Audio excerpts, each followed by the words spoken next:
যদি কোনো police officer আপনাকে থাপ্পড় মারে তাহলে আপনি সেই মুহূর্তে আপনার সেলফ ডিফেন্সের জন্য কি করবেন? যদি ওই পুলিশ অফিসারের পরিবর্তে কোনো নর্মাল পাবলিক হতো তাহলে বিএনএস সেকশন 34 অনুযায়ী আপনি আপনার প্রাইভেট ডিফেন্স করতে পারেন।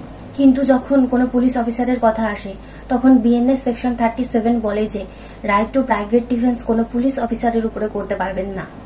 আর যদি আপনি এটা করেন তাহলে বিএনএস সেকশন 121 অনুযায়ী আপনাকে অ্যারেস্ট করা হবে। আপনাকে আগে এভিডেন্স কালেক্ট করতে হবে, যেমন সিসিটিভি ফুটেজ, তারপর নিয়ার বাই পুলিশ স্টেশনে গিয়ে কমপ্লেন করতে হবে। আর পুলিশ স্টেশনে যদি আপনার কমপ্লেন না নেয় তাহলে আপনার ডিস্ট্রিক্টের এসপি কে একটি রিটেন কমপ্লেন জানাতে পারেন। তারপরও যদি কোনো অ্যাকশন না নেওয়া হয় তাহলে আপনি বিএনএসএস 175 সাবসেকশন 3 অনুযায়ী আপনি কোর্টে একটি কমপ্লেন করতে পারেন। আর হ্যাঁ, যদি আপনার মনে হয় ওই পুলিশ অফিসার আপনাকে প্রাণে মেরে ফেলতে পারে তাহলে আপনি তখন রাইট টু প্রাইভেট ডিফেন্স করতে পারবেন।